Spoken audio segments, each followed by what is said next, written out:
Hello hello hello, जय हिंद। आज हम लोग प्रीवियस ईयर क्वेश्चन पेपर 2024 का आईआईटी जेईई मेंस का सॉल्व करने वाले हैं। तो इसमें पहला क्वेश्चन है कि three body ABC have equal kinetic energy and there masses. तो मासेस दे रखा है। चलो क्वेश्चन नंबर फर्स्ट, मास अमाउंट कितना दिया है 400 ग्राम और M2 दिया है 1.2 kg, M3 दिया है 1.6 kg। अगर 1000 का मल्टीप्लाई करते हो तो ग्राम में आ जाएगा ना। बी केयरफुल, क्योंकि हम लोग ग्राम में सारी वैल्यू रख के चलेंगे, आसान आएगा। देखो कैसे, जैसा कि हमें पता है फार्मूला कि मोमेंटम का फार्मूला क्या होता है, 2 काइनेटिक एनर्जी इनटू मास, यही है मोमेंटम रूट ऑफ। तो देखो हमें पता है कि काइनेटिक एनर्जी सबकी सेम है, दे रखा है खुद, काइनेटिक एनर्जी इक्वल है, तो प्रोपोर्शनल रूट ऑफ एम, यही होगा ना। इसका मतलब कि P1 P2 P3 क्या होगा, root of M1 is to M2 is to M3।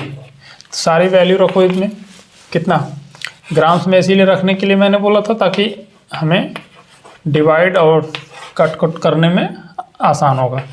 1200 और ये हो जाएगा 1600। देखो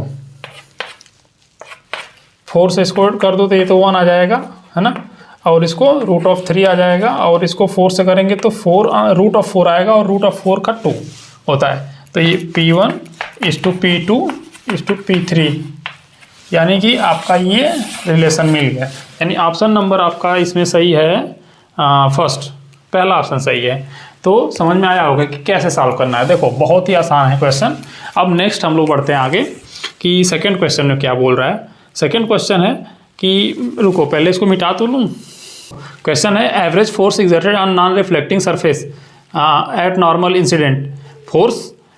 देखो फोर्स कितना दिया हुआ है, F is equal to 2.4 into 10 to the power -4 newton, और if 360 watt per centimetre square, यानी intensity 360 watt per centimetre square. Be careful, centimetre square है। अगर इसको मीटर पर स्क्वायर में लिखना चाहोगे तो क्या लिखोगे, 360 इंटू 10 टू द पावर 4 हो जाएगा वाट पर मीटर स्क्वायर, क्योंकि सेंटीमीटर को 10 टू द पावर -2 से मल्टीप्लाई करोगे तो मीटर में हो जाएगा, और इसका स्क्वायर करोगे ऊपर जाएगा तो 10 पावर 4 प्लस में आ जाएगा। यही हुआ, है ना। अब उसके बाद और क्या दिया है इसमें, हाँ, लाइट रे फ्लक्स ड्यूरिंग स्पैन, टाइम भी दे दिया है। टाइम दिया है तुम्हारा 1 आवर 30 मिनट। अब इसके बाद क्या पूछा है, then the area of surface is, area of surface, तो पावर नहीं, प्रेशर, रेडिएशन प्रेशर, है ना। तो चलो P is equal to I/C होता है। C जो है speed of light, 3 into 10⁸ metre per second. और फोर्स भी हमको एवरेज फोर्स पता है, यानी कि जब रेडिएशन किसी भी नॉन रिफ्लेक्टिंग सरफेस पे पड़ता है ना, वहाँ पे एक रेडिएशन प्रेशर जनरेट करता है। जैसे कि कभी जब तुम जनरली फोर्स अप्लाई करोगे तो क्या होता है, एक प्रेशर होता है ना। इस तरीके से जब फोटॉन फॉल करते हैं ना, तो उसको बोलते हैं कि वहाँ पे एक प्रेशर आ रहा है उस सरफेस पर, जिसको रेडिएशन प्रेशर बोलते हैं। तो वही है ये। और उसके बाद फोर्स से जो प्रेशर आएगा वो कितना आएगा, F/A, यही तो होता है, force per unit area is called pressure. तो अब देखो ये दोनों इक्वल ही होंगे ना, तो I/C is equal to F/A। तो अगर तुम A इज इक्वल टू देखना चाहो तो क्या देखोगे, F इंटू C/I।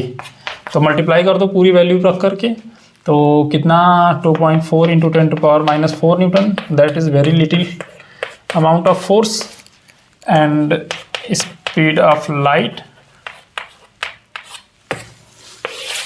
और इंटेंसिटी अभी हमने निकाल दिया था, 360 इंटू 10 पावर +4 वाट पर मीटर स्क्वायर। अब मीटर स्क्वायर रहेगा ना।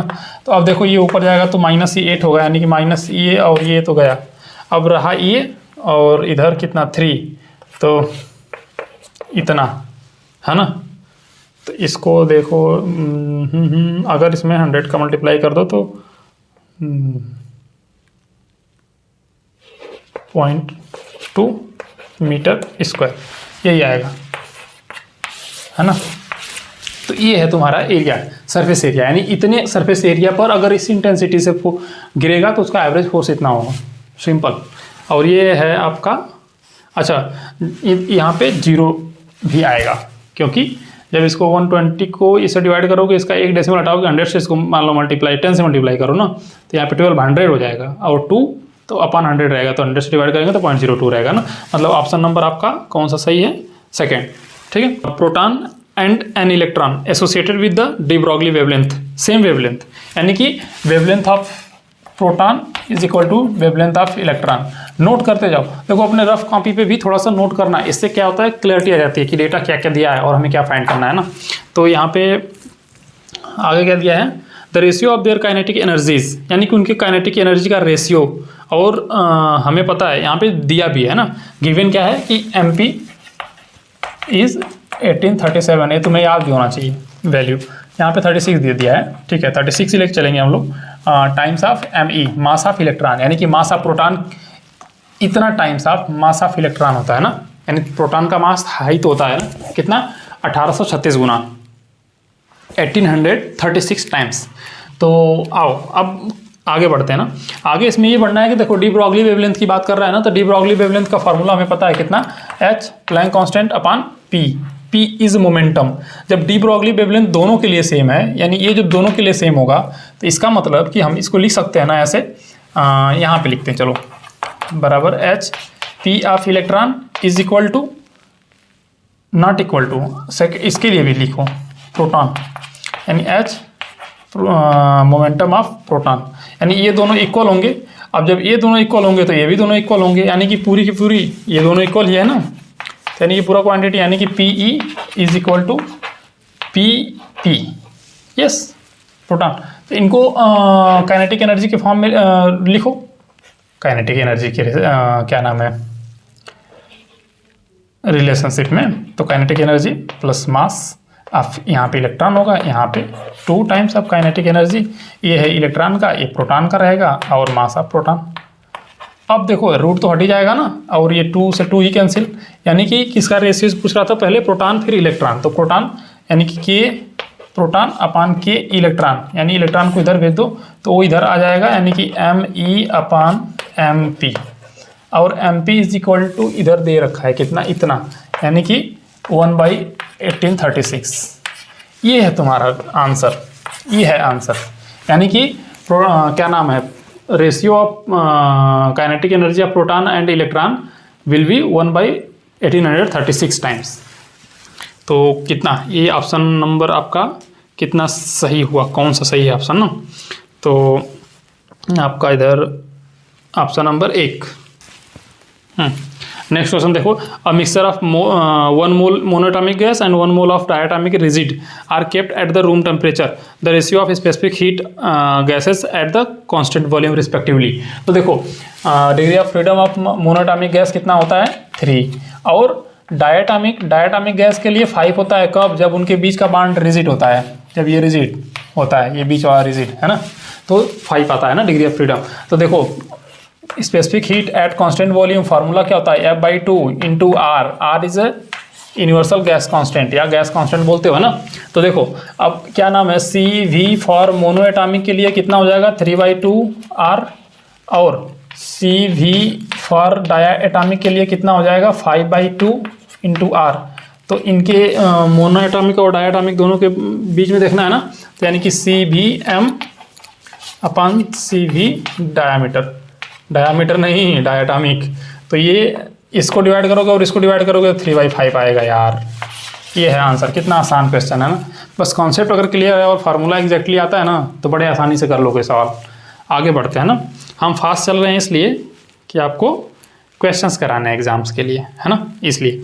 तो नेक्स्ट क्वेश्चन है, एन एक्सप्रेशन A 10⁻B, ये साइंटिफिक नोटेशन टाइप का दे रखा है, और कौन सा ऑप्शन सही है इसमें ना, तो देखो यहाँ पे क्वेश्चन आपको दिख रहा होगा, तो कौन सा ऑप्शन सही है इसमें ना। तो सबसे पहले ये समझो कि पहला ऑप्शन ही दे रखा है कि A is order of magnitude for B <5, यानी कि A is order impossible A order हो ही नहीं सकता, क्योंकि यहाँ पे ए कोफिशिएंट के फॉर्म में लिखा हुआ है, ऑर्डर तो बी है ना, एक्सपोनेंट जो होता है उसी को तो ऑर्डर बोल देते हैं ना, तो इसका मतलब कि यहाँ पे बी है। तो सेकेंड ऑप्शन में चलते हैं। पहला तो ऐसे ही गलत निकल के आ गया, क्योंकि ए पॉसिबल ही नहीं है ऑर्डर के लिए, क्योंकि अगर इस फॉर्म में एक्सप्रेशन लिखा हुआ है तो। अब second, B is order of magnitude for A is equal to or less than 5। तो देखो क्या है कि B is order of magnitude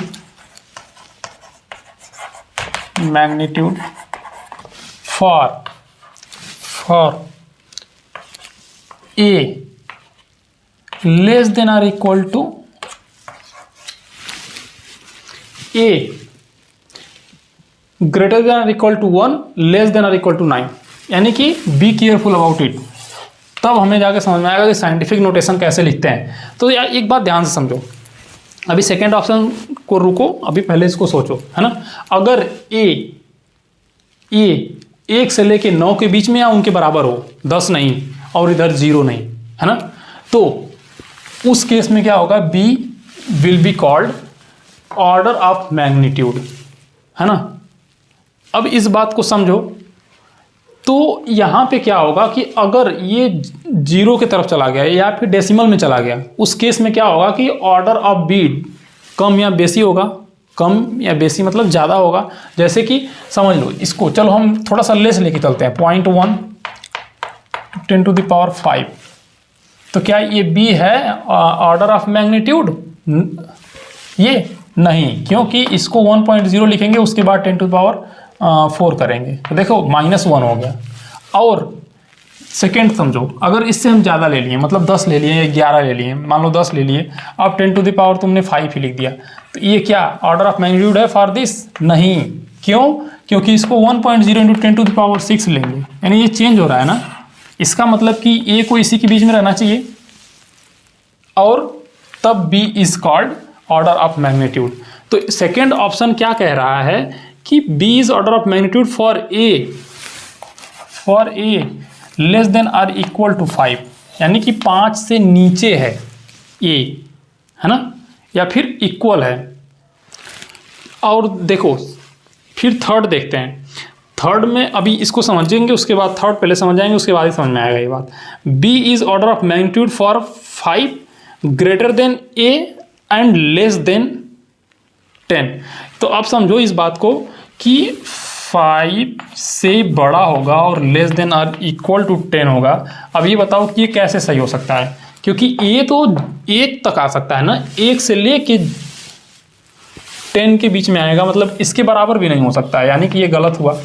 इस बात पे भी गलत हुआ कि यहाँ पे 5 से ऊपर क्यों रहेगा, नीचे भी जा सकता है ना, 1 2 3 4 भी हो सकता है, तो गलत हुआ। ऐसे ही 4 ऑप्शन पे आओ, B is order of magnitude for A greater than or equal to 5।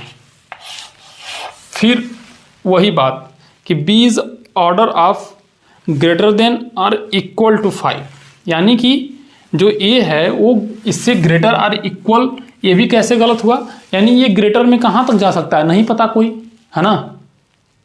तो इसमें एग्जैक्टली देखा जाए तो कोई ऑप्शन नहीं करेक्ट है, बट इसमें तो मैक्सिमम जा सकते हैं, लेकिन इसमें थोड़ा लोअर की तरफ जाएंगे ना, तो इसको अप्रॉक्सीमेटली सही कह सकते हैं, अप्रॉक्स। तो अप्रॉक्स आंसर ही सही है, बट इसीलिए ये सही है क्योंकि इसमें ए को क्या बाउंड कर रहा है कि 5 से ज़्यादा नहीं रख सकते भाई, नीचे ही ले आओ। तो इसको हमें यहाँ पे अगर ये दे दिया होता 1, तो ये 100% सही हो जाता है यहाँ इस ऑप्शन के अकॉर्डिंग, बट यहाँ पे ये मिस कर दिया थोड़ा सा, तो इसलिए तो सब मोर एक्यूरेट ऑप्शन 2 है, more accurate comparatively this all 4 options, but not 100% correct. चलो आगे बढ़ते हैं। सर्किट के बाद इसने पूछा क्या है इसमें, in the given circuit the terminal potential difference of the cell, यानी कि देखो यही अपना सेल है, तो टर्मिनल पोटेंशियल पूछ रहा है और इसका 3 वोल्ट बैटरी का दिया है, बट इंटरनल रेजिस्टेंस 1 ओम, इसका मतलब कि इसके और इसके बीच में कितना पोटेंशियल आएगा।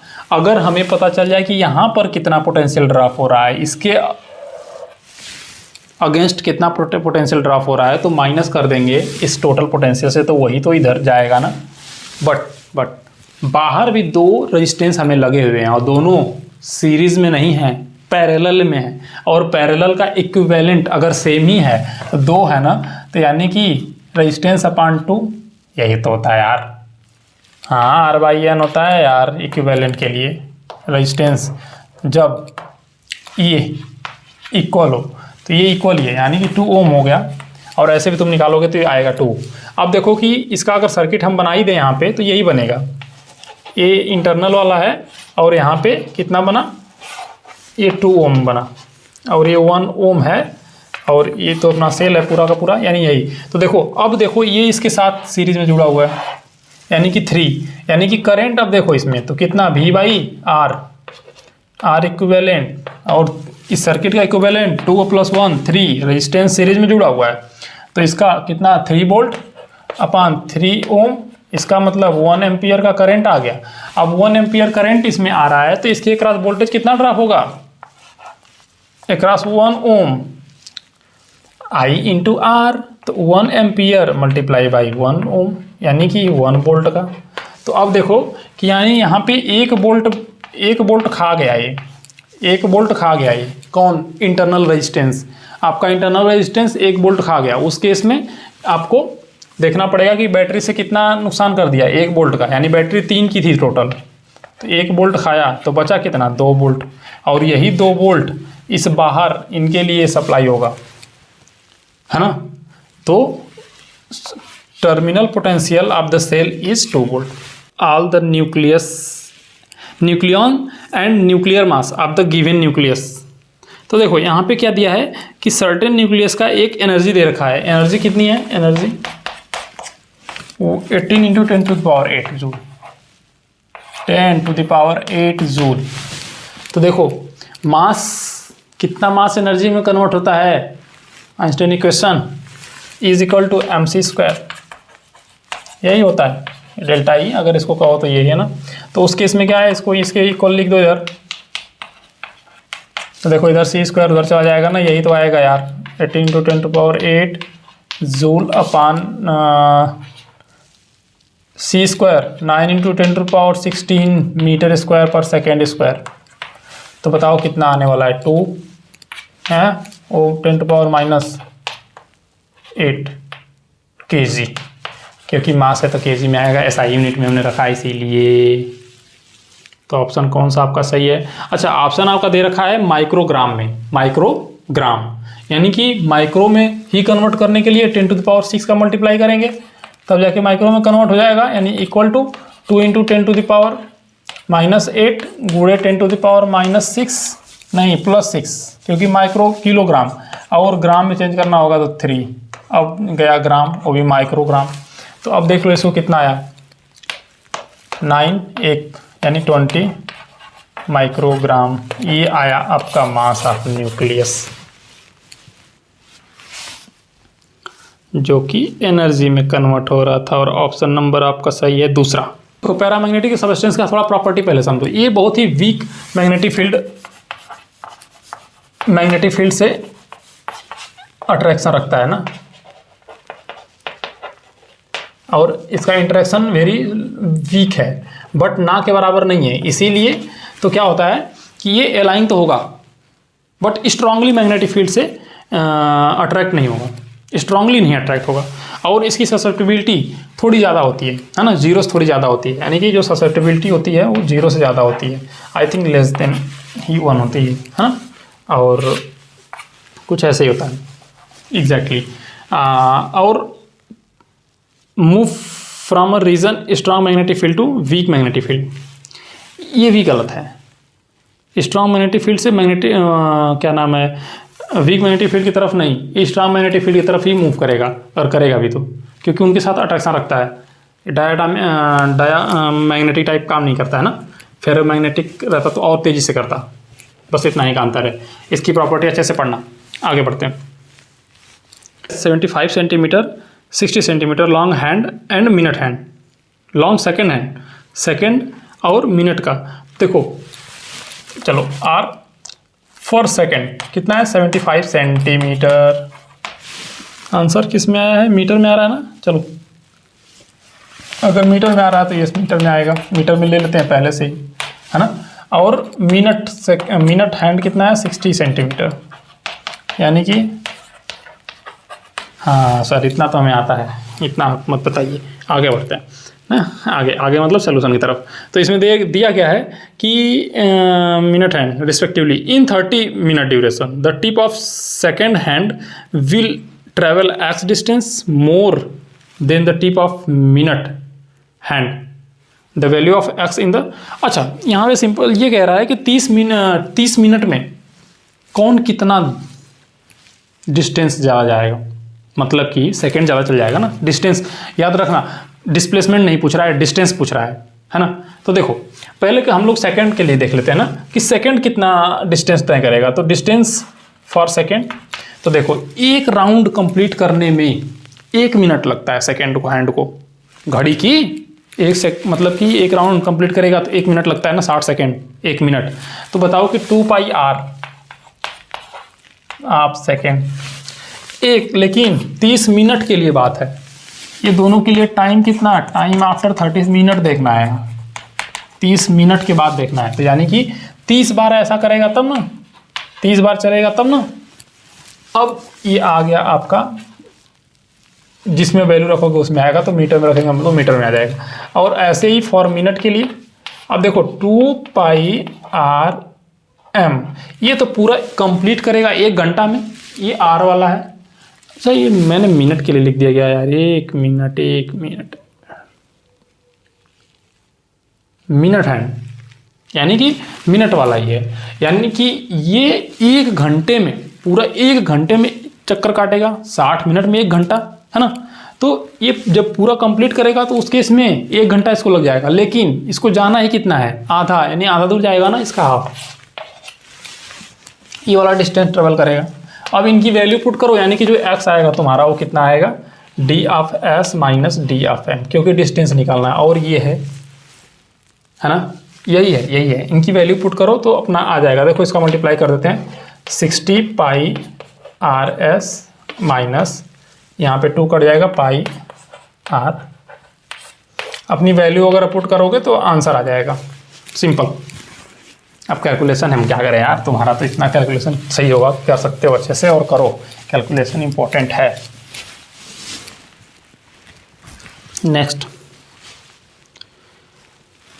Next question. कितना टाइम हो गया देख रहे हो भाई, 12 बजे रात को बना रहा हूँ वीडियो, काफ़ी थकान टाइप हो गया है ना। आओ आगे बढ़ते हैं। Young's modulus is determined by equation given by, equation दिया हुआ है। इक्वेशन क्या है, यंग्स मॉडुलस का इक्वेशन दे दिया है आपका। इक्वेशन है, मैं थोड़ा साफ सुथरा लिखूँ या गड़बड़ लिख दिया, ऐसे थोड़ी काम चलेगा, है ना। इधर देखो, यंग मॉडुलस का 49,000 m बाई एल। m क्या है, मास, और l क्या है, length of extension of wire, is in the experiment. Now error in Young modulus is estimated by taking data from ML plot graph paper. The smallest scale division are 5 ग्राम, यानी कि तुम्हारा मास के लिए स्मॉलेस्ट डिवीजन 5 ग्राम, यही तो हो सकता है ना, मिनिमम या maximum error, not minimum, maximum error, इतना हो सकता है। और उसके बाद लेंथ में देख लो, लेंथ में डेल्टा एल में भी मैक्सिमम एरर कितना आ सकता है, दिया हुआ है इसमें 0.02 सेंटीमीटर। अब पूछ क्या रहा है आगे, अच्छा इसके लिए भी यहाँ पे वैल्यू दे रखा है कितना, m जो है 500 G और l जो है 2 सेंटीमीटर। तो पूछ क्या रहा है कि respectively then percentage error of y is, यानी कि परसेंटेज एरर ही तो पूछ रहा है। तो पहले हम रिलेटिव एरर निकाल लेते हैं। तो देखो इस नंबर में तो कोई एरर होगा ही नहीं, यानी कि इसको हम साइड करते हैं, है ना। तो रिलेटिव एरर क्या होता है, डेल्टा y बाई वाई तो होगा, this is called relative error, तो देखो उसमें कितना एरर आएगा, मैक्स एरर हम देखते हैं तो प्लस करेंगे, है ना, तो डेल्टा L बाई N, ये होता है रिलेटिव एरर। जब डिवाइड, अगर मल्टीप्लिकेशन रहता है तो भी प्लस करते हैं, ये और डिवाइड है तो भी प्लस, क्योंकि हम मैक्सिमम एरर देखते हैं। तो आओ, तो ये है रिलेटिव एरर, है ना। और रिलेटिव एरर में अगर 100 का मल्टीप्लाई कर दें तो परसेंटेज एरर भी आ जाता है, लेकिन पहले हम रिलेटिव एरर देख लेते हैं। रिलेटिव एरर हो जाएगा आपका 5G/500 प्लस 0.02 ना अपान 2। तो देखो अगर डिवाइड करोगे तो ये आएगा 0.01, हाँ 0.02। आई होप कि सही है, यस, ये 0.01 हो जाएगा और इसका 1 तो 0.01, यस। तो इतना आएगा ना, ये है आपका रिलेटिव एरर किसका, del Y by Y.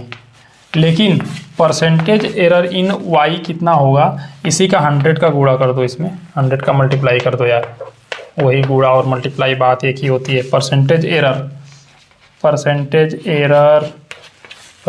Error कितना आएगा, 2%।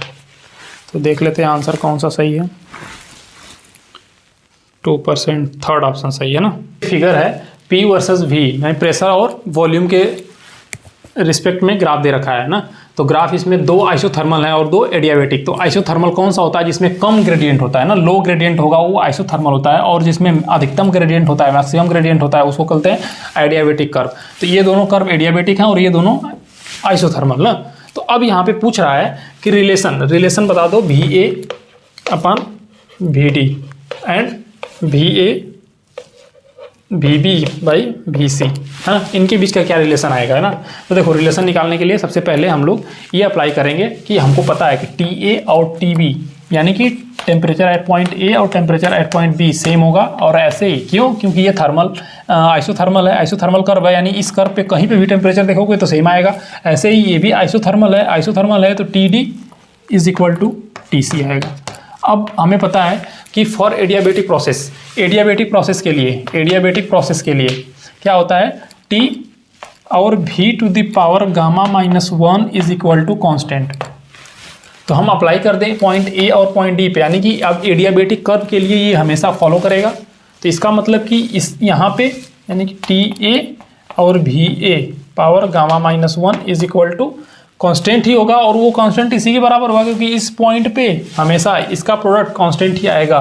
तो एट पॉइंट D हम देखते हैं TD.VD⁻⁻1 कांस्टेंट ही होगा। तो देखो VA/VD देखना है ना, तो VD देखो इसको ही ले जाते हैं ना इधर, तो ये आएगा Γ-1, समझो इसको, और ये उधर जाएगा तो TD/TA।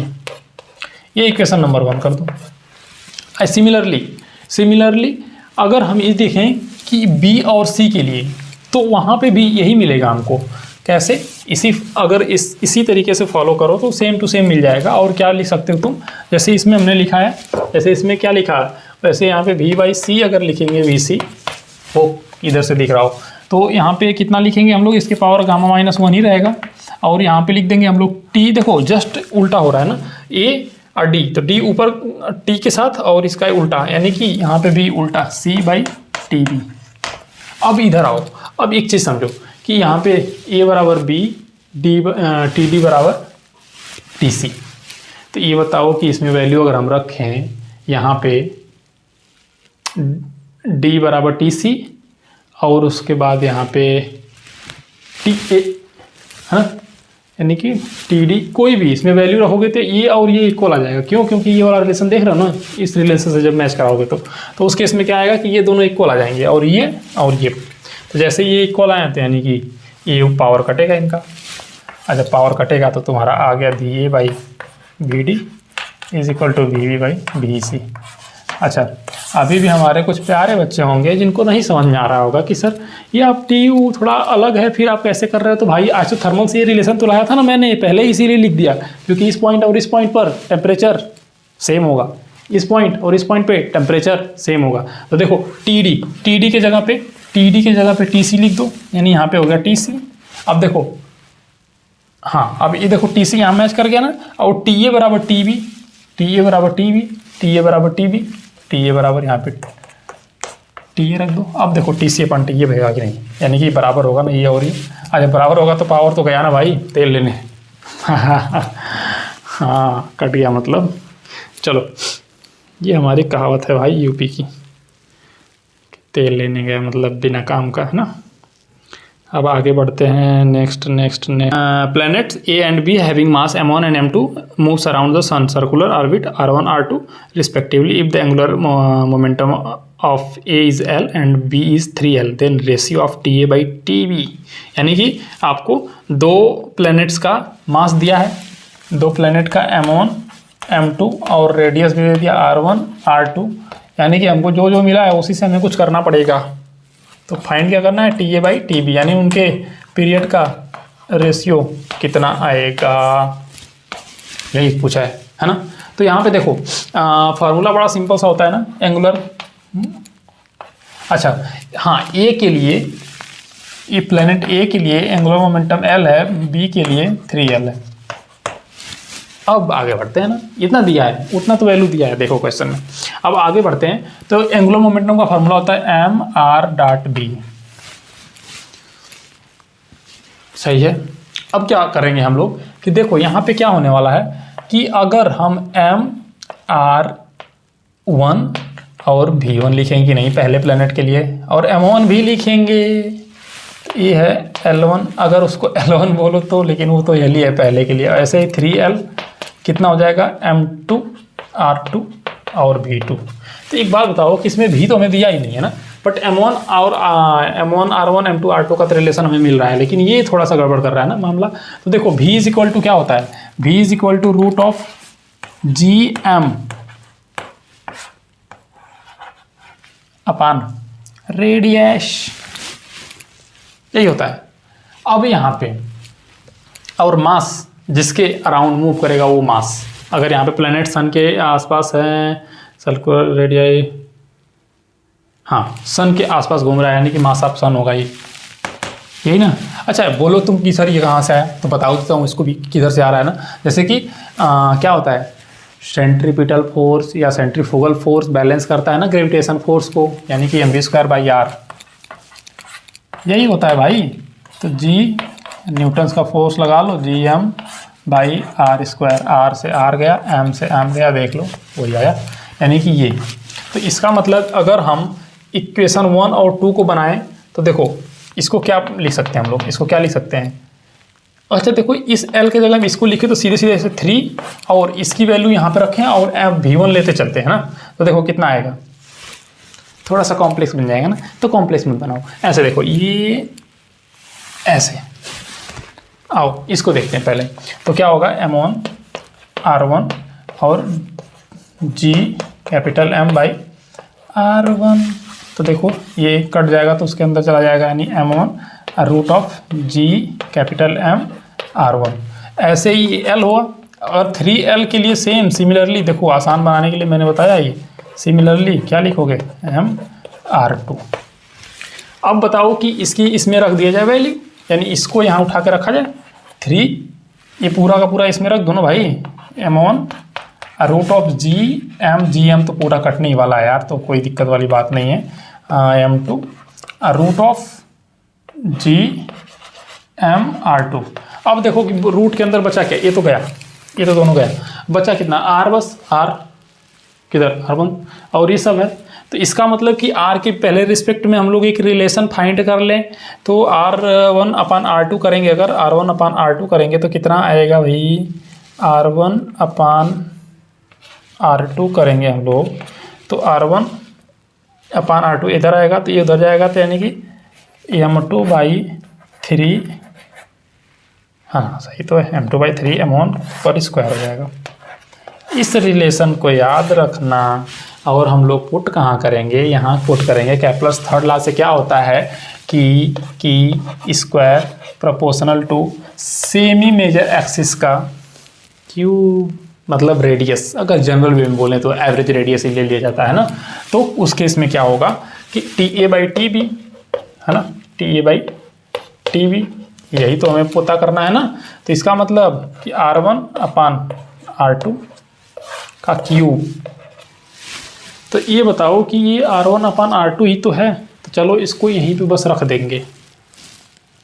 सही बोला कि नहीं, क्यूब तो है लेकिन ये स्क्वायर वाला घर होगा 2 ना, तो यानी ये वाला 2 तो गया, बस बचा इतना, यानी कि m2/3 m1 to the power 3/2 और मल्टीप्लाई 2 हो जाएगा, इसका जो 2 है तो ये गया, बचा 3, तो m2/3/27 m1/3। बहुत ही बेहतरीन और लाजवाब आपका रिजल्ट निकल के आया है। और ये क्वेश्चन बड़े मज़ेदार था, है ना। ऐसा क्वेश्चन ये थोड़ा सा कठिन वाले में रखा जाएगा क्योंकि थोड़ा सा टफ क्वेश्चन है ना। तो ये इसका ऑप्शन भी देख लें कि सही आया कि नहीं मेरा। Option number 3, yes, option number 3 is correct.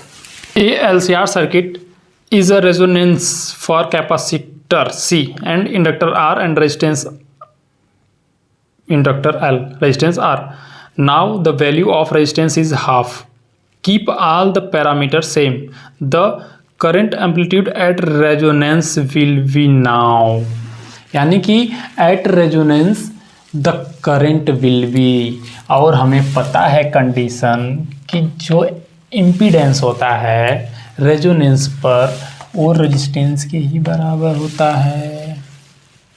तो पूछा क्या है, करंट ना, करंट। तो बताओ कि अब करंट अगर हम देखें तो उनके अक्रॉस पोटेंशियल अगर भी होगा तो V/R होगा कि नहीं होगा, ओम्स लॉ से, है ना, V/R। तो अब बताओ कि इसमें बोल दिया, क्या बोल दिया, क्या हाफ कर रहा है, क्या हाफ कर रहा था, हाँ रेजिस्टेंस हाफ कर रहा है। अब बताओ कि ये हाफ कर दिया, जब ये आधा हो जाएगा तो ये 2 टाइम्स हो जाएगा कि नहीं, बढ़ेगा भाई, जब ये घटेगा तो बढ़ेगा, तो यानी कि करंट 2 टाइम्स से बढ़ जाएगा। सिंपल, करंट कितना बढ़ गया, 2 टाइम्स, सो सिंपल। नेक्स्ट, हाँ करंट बिकम डबल, मतलब 2 टाइम्स। और भी यहाँ पे इनपुट है ना, ए और बी ये इनपुट है, और उसके बाद हमें आउटपुट यहाँ से आएगा। तो देखो ये एंड है,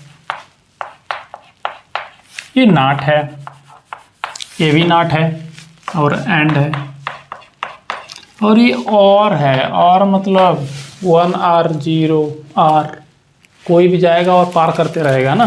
तो देखो हम यहाँ पे ट्रूथ टेबल बनाएंगे, किधर बनाएंगे, यहीं पे बना देते हैं। ट्रूथ टेबल आपका है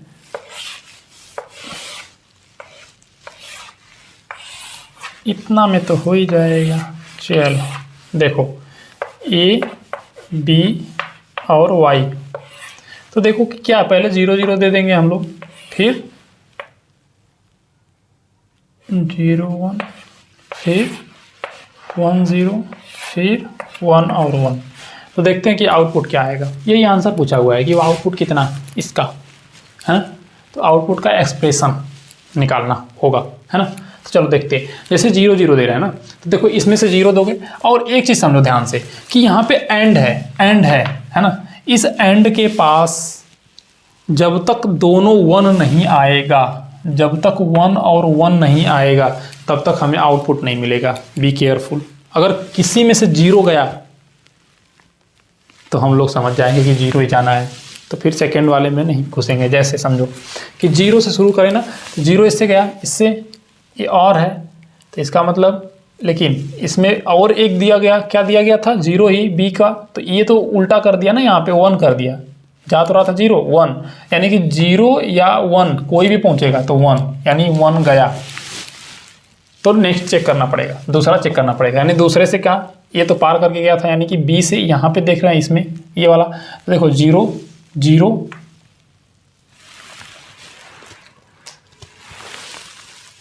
बी से 0, यानी कि यहाँ पे 0 गया। हाँ इसको देखने की ज़रूरत ही नहीं है भाई, क्यों, क्योंकि एक 0 मिला तो मतलब ये 0 कर ही देगा। एंड है, इनको दोनों को 1 चाहिए, यानी यहाँ जैसे 0 गया ये नहीं हुआ, इसका मतलब y 0। समझ में आया। इसको भी तुम चेक कर सकते हो, पता नहीं क्या आएगा, 0 से यहाँ पे रिटर्न करके 1 ही आएगा, लेकिन 1 और 0, यानी यहाँ से 0 गया, यहाँ से 1 गया, तो भी होने तो वाला। देखो डायग्राम सही है, हाँ। तो उसके बाद अब नेक्स्ट चलते हैं, 0 और 1। तो जब इसको 0 से भेजोगे तो 1 तो गया उधर, लेकिन इसमें ही देखना है कि इसमें क्या कहानी होने वाली है। उधर से तो 0 गया है, तो गया कैसे, यानी उधर से ही 0 जाने वाला है। देखो समझ, इधर से 0, जैसे इसको 0 भेजे तो यहाँ पे तो 0 हुआ, लेकिन इसमें 1 है ना, हमें ऐसे लिया ना 0 और 1, हम इसमें नहीं देख रहे हैं भाई, यहाँ पे 0 और 1 लिया ना, तो 0 1, तो 1 क्या है, इधर से जब गया यहाँ पे 1 तो ये 0 कर देगा, ये 0 यानी यहाँ पे ही 0 जाएगा, तो 0 यानी कि ये गलत, ख़त्म कहानी, यानी ये 0 ही जाने वाला है। सिंपल, पहला ही डिस्क्रिप्ट कर दिया। जब तक दोनों 1 नहीं जाएगा तब तक उधर आउटपुट मिलेगा नहीं, इसलिए 0 करा, ख़त्म कहानी। अब नेक्स्ट बढ़ो, 1 और 0 यानी कि इस पर 1 1 1, तो यहाँ से तो 1 तो जाने वाला है, तय हो गया पहले से ही। अब इसमें देखो ये 1, तो इधर 0 कर दिया ना, यानी कि ये 0 जैसे ही किया फिर 0, यानी कि फिर 0, इस बार नीचे से 0 कर दिया, दूसरी बार में ऊपर भी 0 था, है ना। अब देखो 1 और 1, अब देखो यहाँ पे, अब इसको थोड़ा मिटा ही देता हूँ मैं ताकि हम एकदम क्लियर चलें। अब 0 नहीं रहा मेरा, ना 1 ना 0 हमें नहीं पता, सब 1 1 चलेंगे। तो ये है, ये है, ये है। देखो अब ध्यान से देखो, अगर हम यहाँ 1 और यहाँ 1, तो इस तो 1 गया, क्योंकि इसमें से कुछ भी 1 या 0 मिला, 1 मिला तो भी घुस गया, मतलब 1, यहाँ पे 1 आया। अब देखो कि यही 1 इससे 0 कर देगा और 0 से इधर 0, भाई मामला गड़बड़ हो गया। अब यहीं से अगर इससे भी देख लेते हैं, इससे देखो, इससे तो 1 इधर से 1, लेकिन 0 यहाँ था, तो 0, यानी कि यहाँ पे 0 गया तो उधर 0 ही आने वाला है। इसका मतलब कि आउटपुट पूरा का पूरा 0 है और आंसर तुम्हारा 0 है, ऑप्शन नंबर 3। देखो कंडक्टिंग स्फीयर है और एक वायर से ही कनेक्टेड है, यानी कि 2 स्फीयर है, एक का रेडियस RB और एक का रेडियस RA, इनको हम एक वायर से कनेक्ट कर दिए जो कि कंडक्टिंग है। यानी कि अगर इनके ऊपर QA चार्ज था और इनके ऊपर QB, तो ये चार्ज बैलेंस करेगा। कितना बैलेंस करेगा ये नहीं पता, क्योंकि ये सिमिलर नहीं है। सिमिलर होता तो हाफ हाफ कर लेता ना, एग्जैक्टली टोटल का सम बाई 2 कर लेता, बट ऐसा नहीं है यहाँ पे। तो यहाँ पे हम लोग क्या करने वाले हैं, देखो जैसे ही कंडक्टिंग किसी भी स्फीयर को या कोई भी, जब डिफरेंट पोटेंशियल पर बॉडी रहेगी ना, क्योंकि इसका कुछ पोटेंशियल होगा, इसका कुछ पोटेंशियल होगा, जैसे ही कनेक्ट करोगे किसी भी कंडक्टिंग वायर से ना, उस केस में क्या होगा, पोटेंशियल सेम आ जाएगा। इसीलिए कहते हैं ना कि जब तार छू लेते हो तो उसी पोटेंशियल पे आ जाते हो, जैसे दूसरा छूता है तो मारता है, तो इसीलिए सेम पोटेंशियल पे रहोगे तो शांत रहोगे। तो इसका मतलब जैसे ये मिक्स करें तो एक पोटेंशियल पे चले आएंगे, यानी कि इनका पोटेंशियल, यानी पोटेंशियल का फार्मूला हमको पता है, potential electric potential K Q/R होता है। तो बताओ कि दोनों का पोटेंशियल सेम होगा ना, तो इसका मतलब कि K QA/RA, स्मॉल a चाहे बड़ा A लिखे बात वही है, बराबर होगा K QB/RB। ये तो गया। हाँ, क्या पूछा था इसमें क्वेश्चन, तो मैंने बताने में भूल गया। रेशियो ऑफ चार्जेस, तो रेशियो ऑफ चार्ज, तो ये QA/QB कर दो, QA/QB, तो ये ऊपर चला जाएगा, वो इधर आया था तो RA/, वाओ डायरेक्ट रिलेशन मिल गया। तुम क्वेश्चन में उल्टा करके आओगे, दिमाग थोड़ा सा उल्टा घुमाओगे तो इसको ऊपर नीचे करके आ जाओगे। ऑप्शन नंबर 3 सही है ना, A और B सही है। Correct Bernoulli equation symbol have their usual meanings, तो बर्नौली का आपको पता होना चाहिए क्या फॉर्मूला, जो कांस्टेंट के इक्वल होता है। क्या होता है, प्रेशर हेड मतलब P, फिर उसके बाद ρGH, ये भी प्रेशर ही तो होता है ना फार्मूला, लेकिन गेज प्रेशर से निकल के आता, और half ρV² is equal to constant.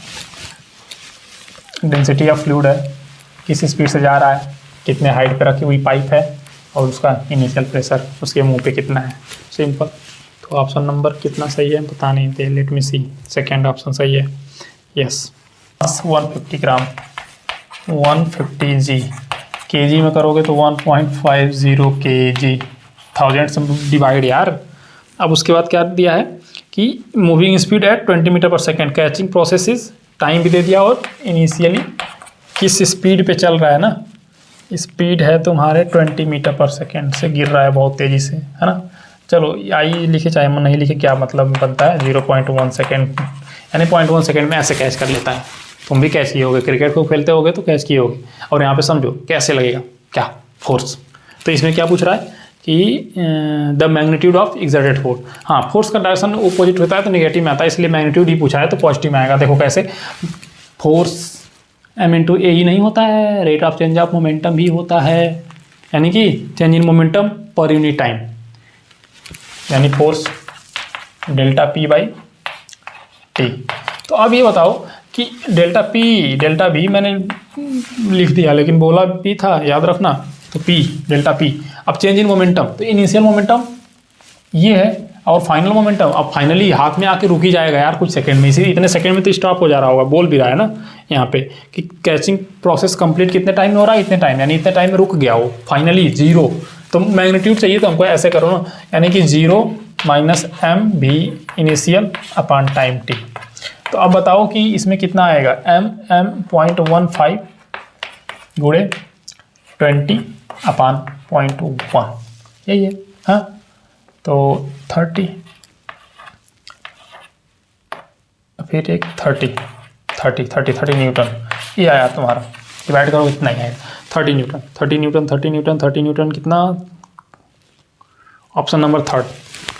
Next question दिया है, स्टेशनरी पार्टिकल है break into 2 parts, mass m a m b which velocity v and v respectively kinetic energy का रेशियो चाहिए। तो देखो इसमें क्या है कि ब्रेक पहले पार्टिकल पहले इनिशियल रेस्ट पर था, तो देखो पार्टिकल इनिशियली एट रेस्ट, यानी कि उसको छोड़ो, पहले क्या दिया है m a m b, velocity v a v b, कब, टूटने के बाद, और कुछ भी दिया है, कुछ नहीं, और काइनेटिक एनर्जी तक की बात कर रहा है, तो काइनेटिक एनर्जी ये पूछ रहा है k of b is two k of a, ये तो अभी हम लोग बताते हैं, कैसे बताते हैं देखते हैं।